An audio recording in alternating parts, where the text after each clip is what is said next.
Well, hello YouTube, and welcome back to the Wholesmiths channel and today's product review. Today we're going to be looking at the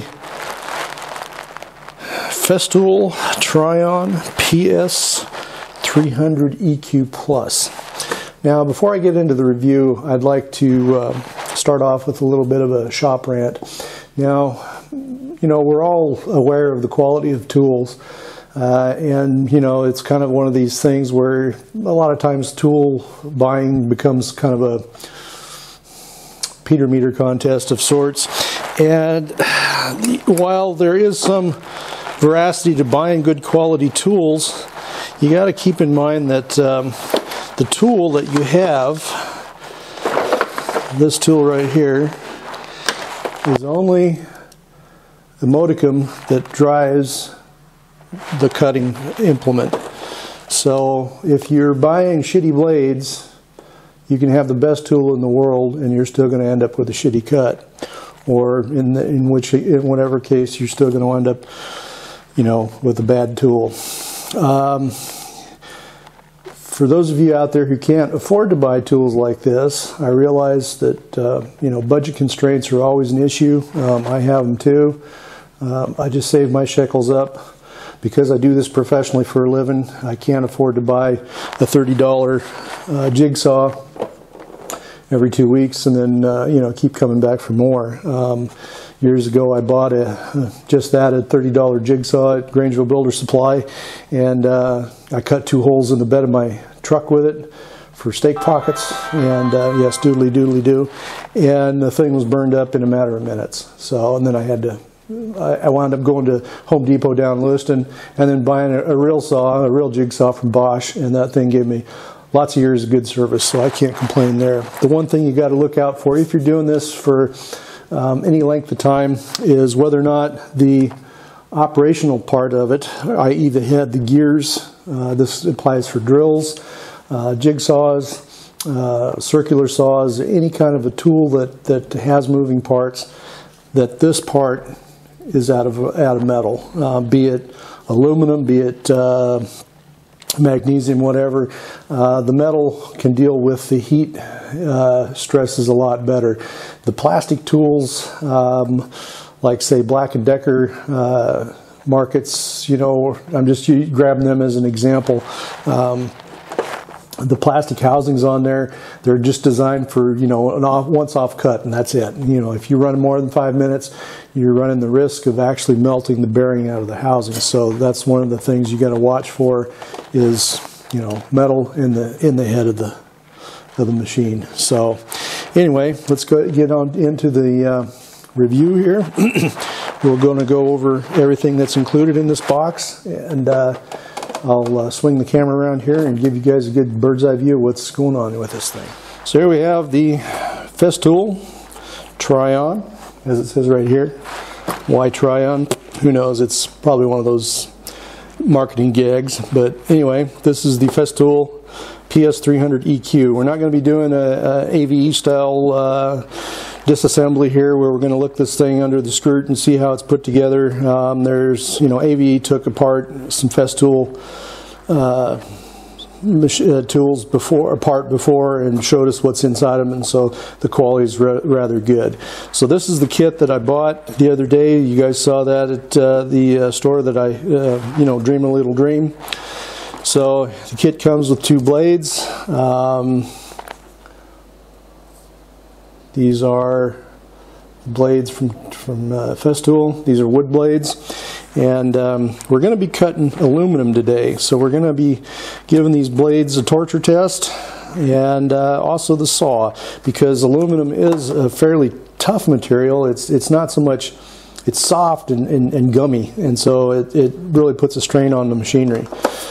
With it came the hose adapter, or this is the gizmo that clicks onto the bottom of the bed, or the foot plate down here, like so, and then you can attach with this gizmo your vacuum hose.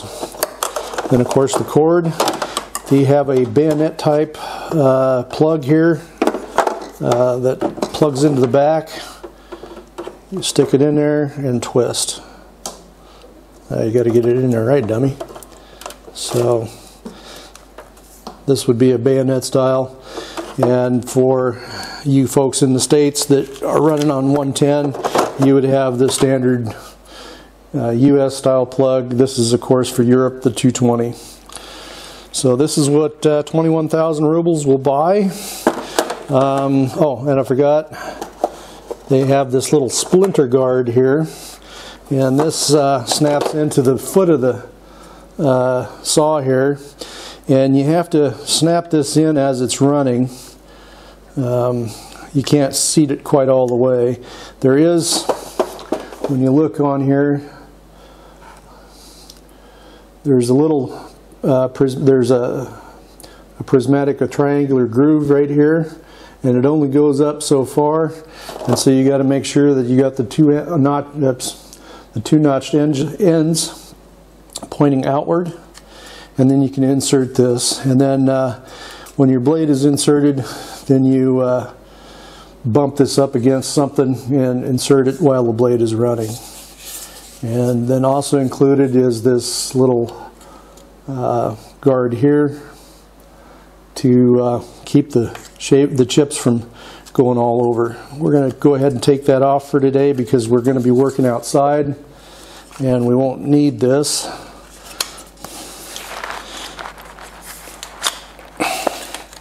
Don't want to break it. It's kind of a pain in the ass to get off. So this is the basic kit. You can get replacements for these. Now the Splinter Guard is kind of an interesting feature because it prevents tear out in softwoods and laminates. But with laminates, we'll get into that later. One of the easiest tricks there is just to put a tape over your cut and a piece of masking tape, and then it won't tear out as much or as easy depending on the blade you're using. Now, of course, the box came with it. And there's the old poop sheet here. Shows you all the tricks of how to use it. I was just mentioning the Splinter Guard. Here they show how to install it, install the saw blades, tilting the foot, and then the accessories that are available, and then how to insert the saw on without a bore cut, or on a bore cut, I mean.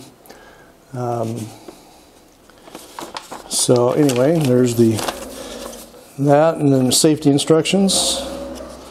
And if you've never used one of these things, it probably doesn't hurt to go through this and take a look at it. I've used these kind of machines before, so I'm fairly familiar with them. There's not really much to them. Once you've gone through the safety procedures, it's common sense mostly. So on the controls here, now this is a pendular type saw, which you can regulate the pendulum swing of the blade. Let me try to get that in frame here. Get this, the blade guide here will oscillate, so you can get the blade to oscillate back and forth when you're cutting, and this is the switch to do that with. You have 3 settings: 0 for just straight up and down, then 1, 2, and 3 for 3 being for fast cuts, where the blade actually swings back on the downstroke or on the upstroke to allow chips to clear out as you advance through the workpiece. So anyway, and there's the on-off switch. Then you have the quick release right here. It doesn't go open all the way, just a little ways, and then you just stick your blade in there and you're good to go. And it just locks it in. I like this system really well because let's see if we can get that to show up here in the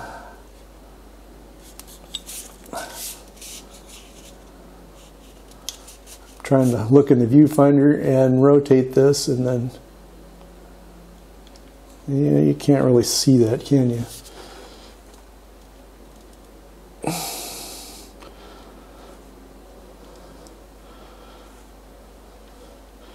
Kind of a praying mantis type of deal where you swing this and the little pawl in here just kind of slides over and opens up the slot, and then you can stick your blade in there. So we're going to start off with selecting this Carvex blade here. This is the 75/4 FSG. We're going to be using this to cut the aluminum with. This is a wood blade. As crazy as it sounds, wood blades actually work out pretty good for cutting aluminum. Now, the one thing I forgot to mention too, this thing comes with is a little adjustment wrench that's mounted here on the back of the foot pad. And so we insert, like I said before, our blade tooth side up. In the slot here, we pull this little lever forward, stick the blade in there. Oops, you got to get it in the right slot, dummy. And then let it clamp down, and then you make sure it moves. Now, the guides on here are adjustable. This is one thing that a lot of people overlook, and then they get their blade, when they've done their first cut, the paint's all gone off their blade. Now, the paint's going to wear off anyway, but if you have the guides a little too close to the blade, they're going to be in contact. Now, these are carbide, so they don't wear out very fast, and so then you take this little wrench back here. It's an Allen head. It's also used to adjust the foot pad for the angle, and then to adjust these, there's a little set screw here that you can adjust. I've already adjusted this just off camera to where it's just barely touching. There is going to be a little play in here. You need a little bit of clearance for this, so then also that the set of the teeth don't get hung up. As the blade is oscillating, of course, you can see, hopefully, let me get this, bring this in real close. Come here. Right here on the carbide, I don't know if you can see that or not, there's a recess that allows the set teeth to pass by the carbide without getting boogered up. So that's the insertion of the blade, and now we're ready to rock and roll. Now, some of the saws that are out there, like the Bosch, you have a little adjustment down here where you can actually move the rear guide into the blade a little bit and preset it that way. I suppose you could probably do that here too, but then it takes an Allen screw or a hex screw, not a hex screw, Torx, my dumb ass, that you can set that with back down here. But I think this is a factory setting, and they're probably all the same Mach Snicks for all of them. So we're just going to leave it the way it is for now and see how she behaves. Stick our little wrench back on here, and now we're ready to plug her in and give her hell. The one thing I'm probably going to do is run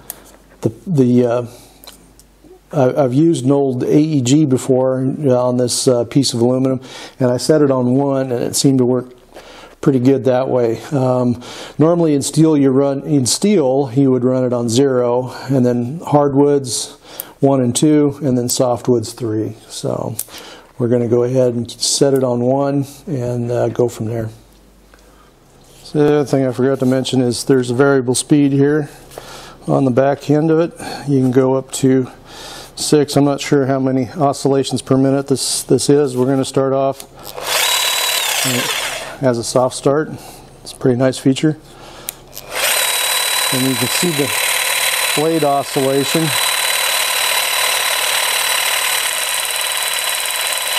Now we're on 0.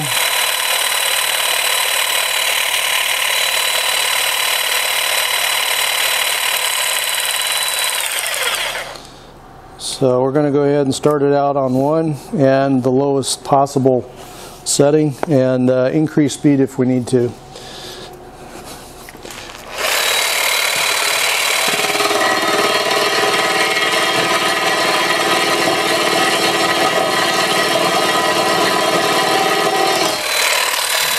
I'm going to go ahead to 0, see if it cuts any better. Nope, we'll go back to 1, and we're going to increase our speed just slightly.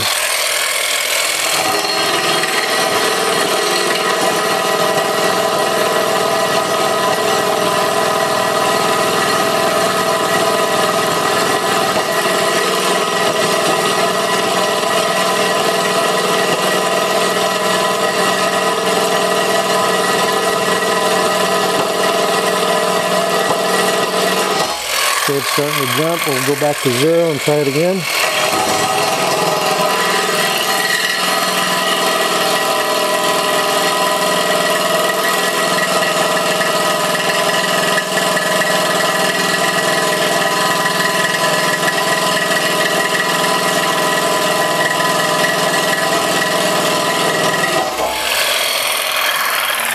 Okay, we've got about the thickness of the plate here, about 15 millimeters of a cut in that short a time. Here's the blade, what it's looking like. Let's see if we can get that into frame here.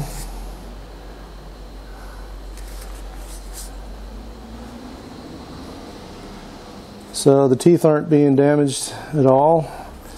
They still look fairly sharp, in spite of the fact they're cut in aluminum. So we'll just continue on and we'll leave it on the 0 setting, and I'll bring you guys back when this plate is all cut.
So what other things can we say about this saw? Well, there's a few little odds and ends that Festool, if anybody out there in the design department is listening, which I somewhat seriously doubt, but nevertheless, you never know.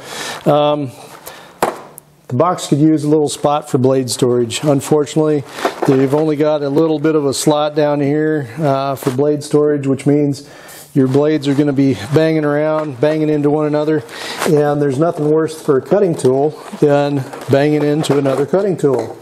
That dulls them in incredibly fast. I was really pleasantly surprised when I saw Stefan Godeswinter's file cabinet, where he had his files nicely separated, and that would be that's the way to treat a file. You just don't throw them in a drawer and expect them to cut. That's going to bang them up and mess them up real bad. Same thing with any kind of a cutting tool. You definitely need some kind of a storage implement here in the box to separate your blades. So the other thing is, if you were to offer accessories like the guides and so forth, have a slot in here for them so that there's a place for them. I don't see in here anywhere where there's a slot for guides and so forth, because these are optional accessories that you can buy after the fact, and once you got them, what are you going to do with them? Where are you going to put them?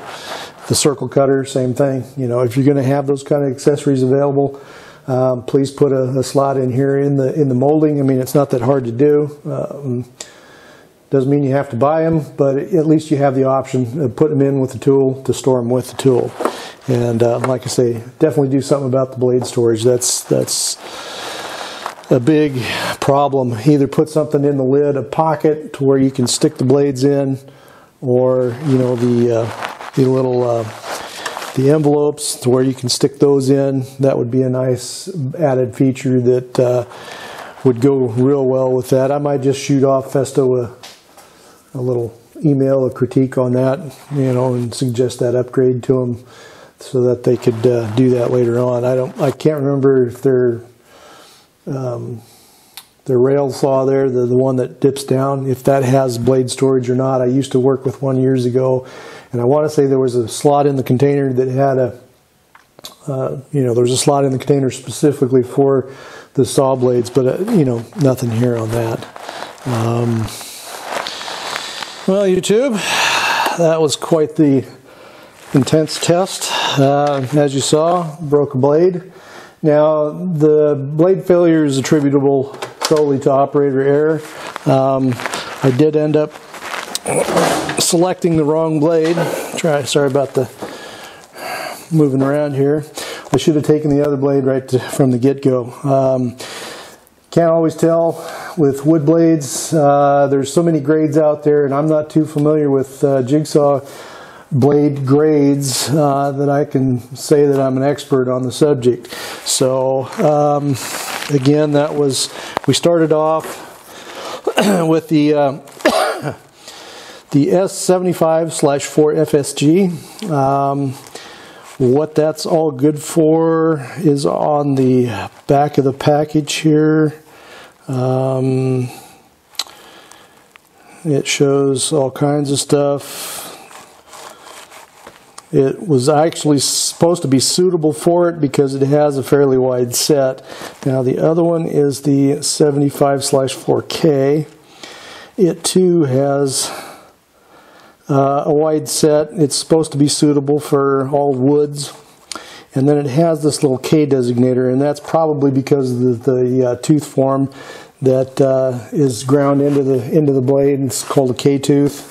You can't really see that too well, although the other blade here looks rather similar in many ways.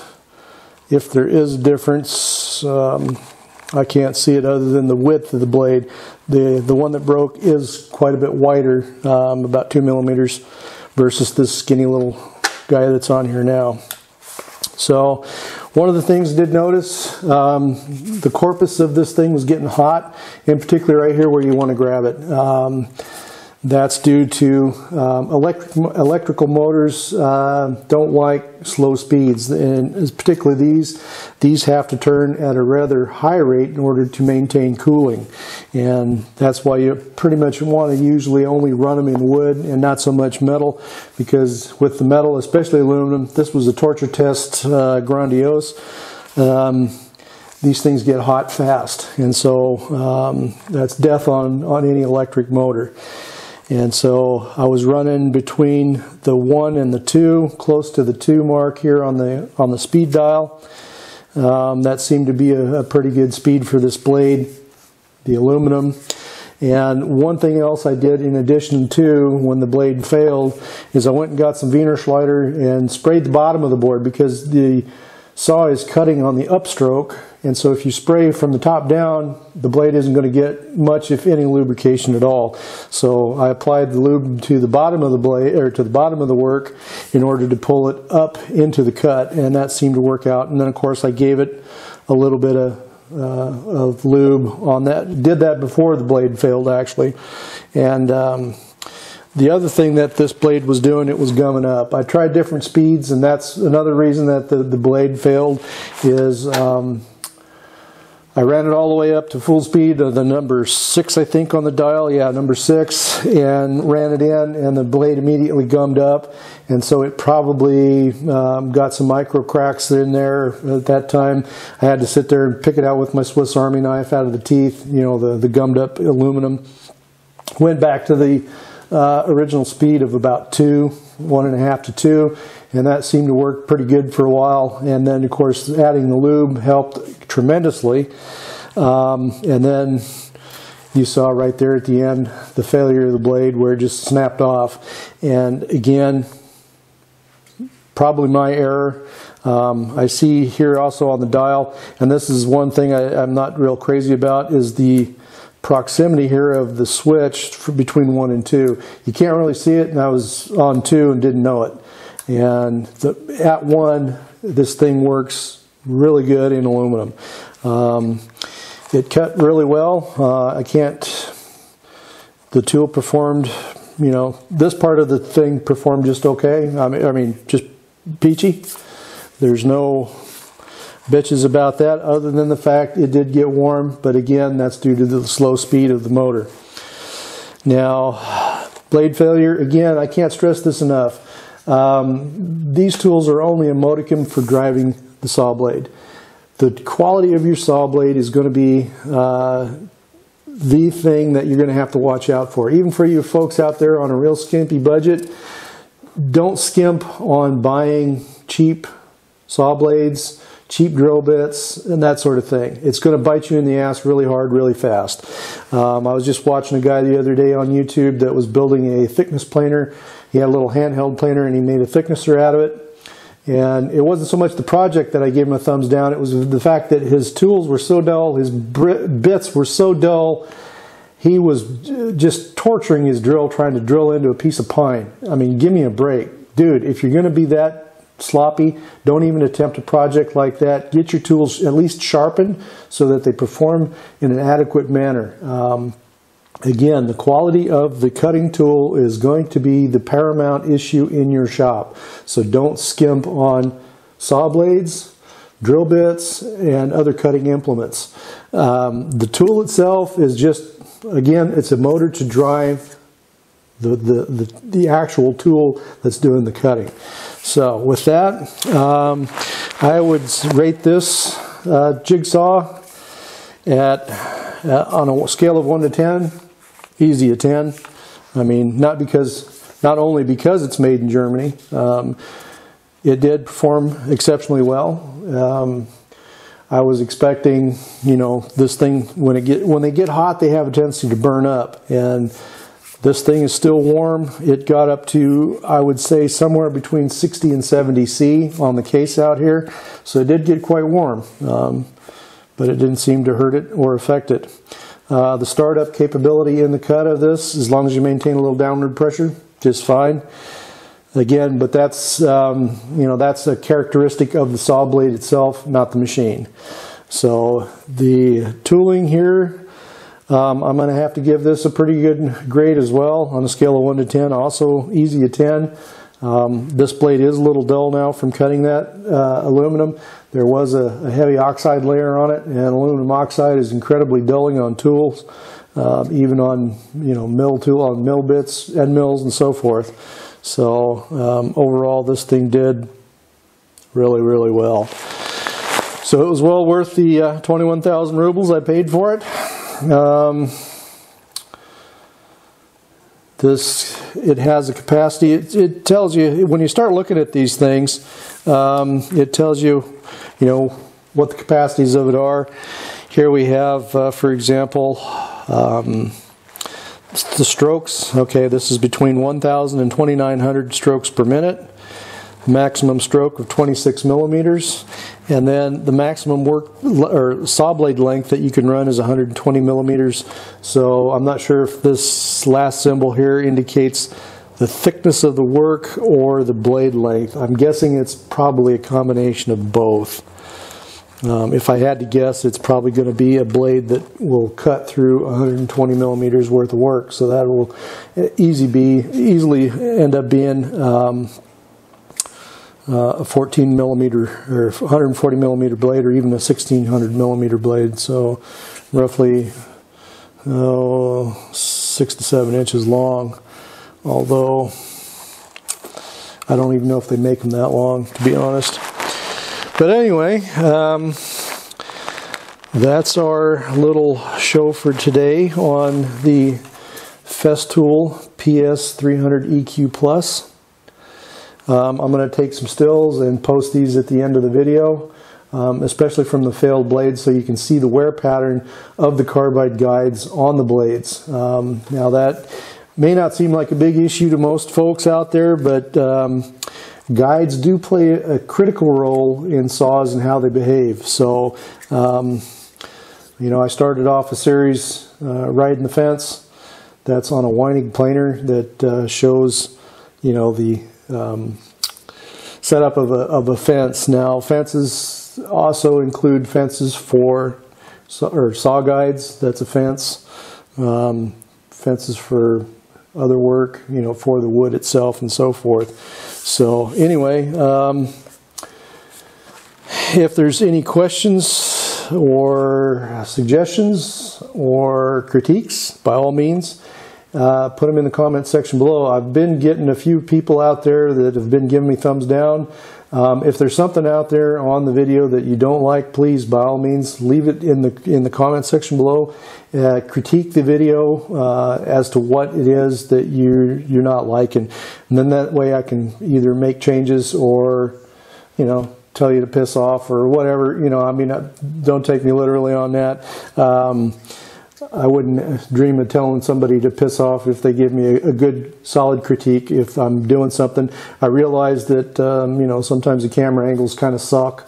The tone quality sucks. The video quality sucks. I'm working with the equipment that I have, and so I'm doing the best I can with what I've got. Anyway, I thank everybody for stopping by, all the new subscribers that have signed on. And like I said, if there's anything that's on your mind, put it in the comment section below, and we'll see you guys again very soon.